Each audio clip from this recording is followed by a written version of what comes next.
Today's guests are busy coaches and parents. Joining me now, it's Drew and Tarra Hysjulien, a couple of local coaches that keep the whole family together at home as well. We're going to get into all those juggling acts that you guys have to do. But first, let's lead off with a couple of stuff.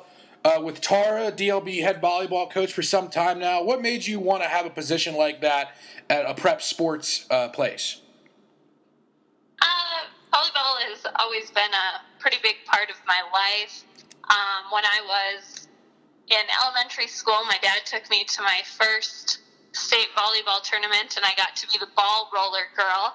So that's kind of where I got my start with volleyball. And then I played through high school, played in a couple of state tournaments, watched my sister play in high school. She played in lots of state tournaments and won a couple of state championships in her time in high school. So volleyball's always just been a really big part of my life. So it's kind of the best way I could keep it going in my adult life.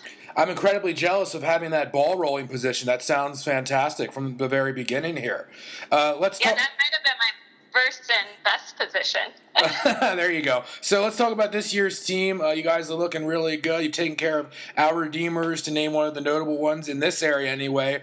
I know it's not over yet, and you guys have a long, hopeful postseason run to go still. But from what you can see at this point, where do you rank this season's team compared to other ones that you've had in Des Lacs? I've had a lot of enjoyable seasons here. You know, each team will have a unique aspect to bring. This one's definitely got a lot of power behind them, and it's full of seniors. It's definitely the most seniors that I've had playing at one time, so that makes it special as well, playing with mostly an upperclassmen and just kind of the different feel that has. If you had to pick between having Zoe Reed and Emily Degree on the team or Megan and Brittany Degree from a few years back, who do you take? I can't take that. I know you can. That's why I got to ask. Oh, man, I want them all at the same time. That's what I want. Yeah, with a couple other ones too, right? Yeah, for sure.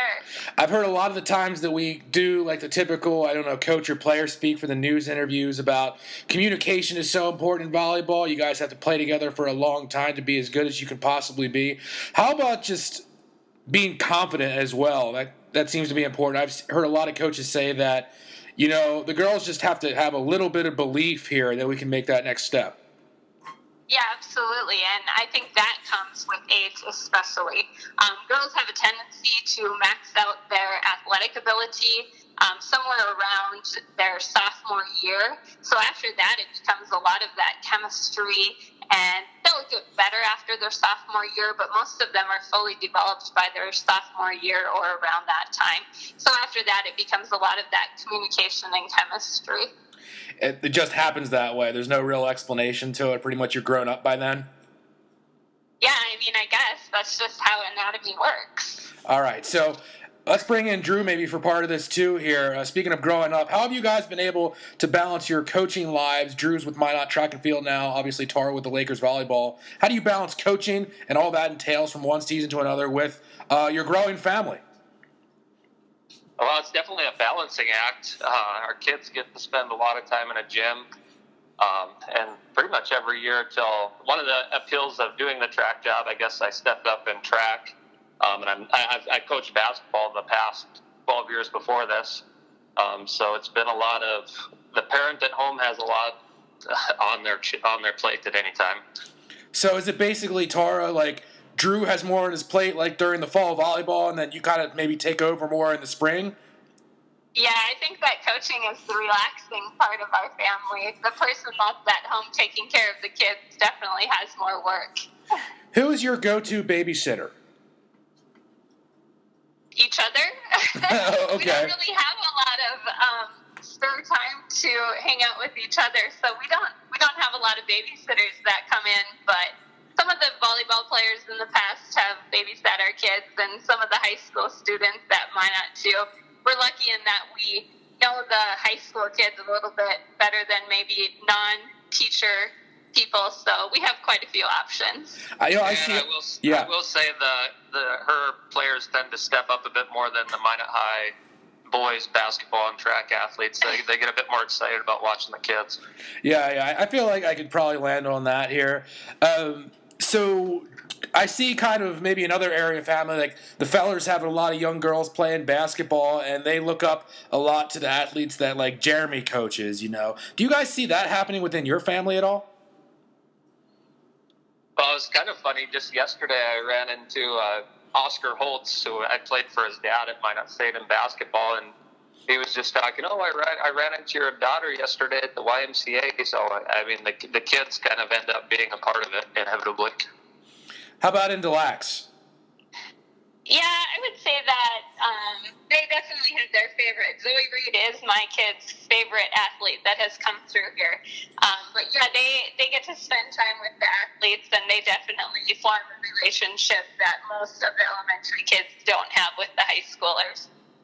Love it. So, Drew, let's talk about kind of like your head coaching job that you have right now. To get to this level, why do you kind of maybe gravitate perhaps to track and field over maybe football and basketball? Is that kind of the case for you? Are you more passionate over one sport?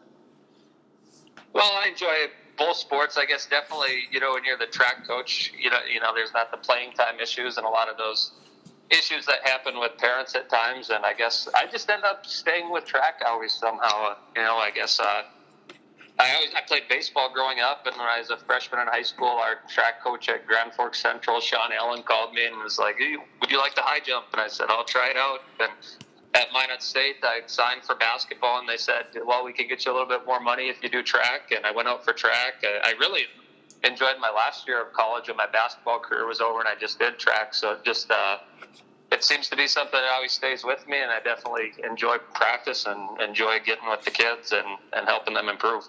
Hey, that's awesome, man. Let's also clarify the more money comes from perhaps the scholarship level and nothing under the table, right? Yeah, we don't quite have that. Yeah, exactly. Money at Minot State. All right, just wanted to be sure for all the people that are keeping track. So, yeah, no pun intended. Talk about what you learned in your 9 years as an assistant coach that really helped you to get this head coaching position and maybe help you succeed right away in this in-charge spot that you have.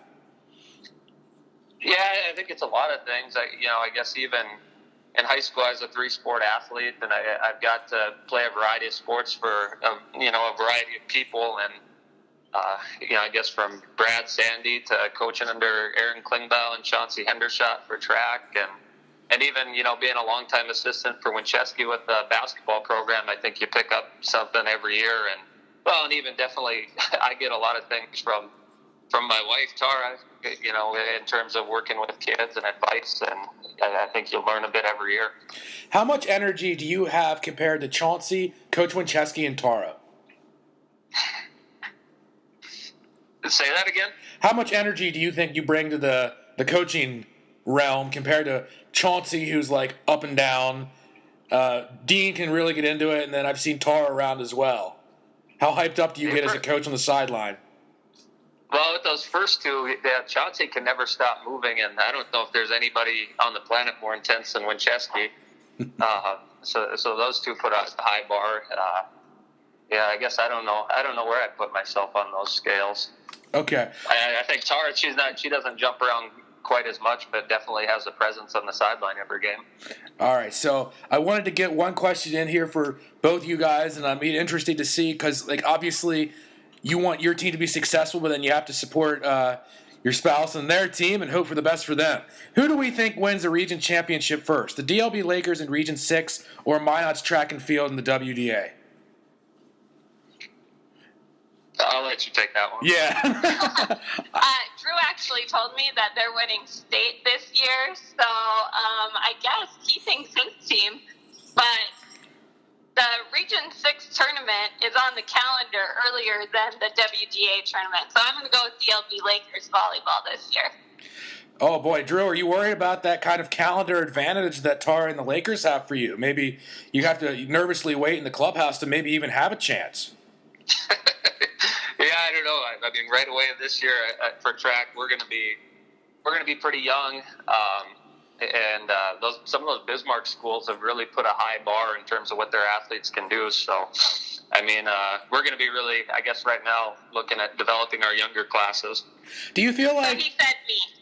Oh, yeah, perfect. So, Drew, do you feel like maybe track is more receptive to maybe like the dad joke cliches because we're talking about how the kids are running well and, they've set a high bar just like you said? Yeah, that's a good one. Yeah, pretty much. That's pretty much what I gathered. So I just started out because I don't have money and sports books aren't legal out here for like FanDuel and stuff. Well, I'm on the Fox Super 6. I can play that for free. So if you guys are really competitive about like who's going to win the region championship first, have you made it like interesting at all or no? Or is it just for pride? No, we don't talk competition against each other too much at home, so it'd be more so for pride. I think that Drew would be just as excited for my team as I would be, so we're competitive, both of us, but it's a little different at home when we're dealing with, against each other. Mm-hmm. Yeah. Although she has been giving me a little bit of a hard time that now finally I can be kind of at least close to equal to her now that I have a head coach job, and she's been doing that for a while. Way to go, buddy. So maybe like in this way, what if like you bring your kids out to like the WDA meet versus the Region 6 championship volleyball match? Do you think the kids freak out more if one team wins versus another? I think maybe volleyball, because volleyball matches are like the court's right there and it's really, really loud. Or am I wrong in that?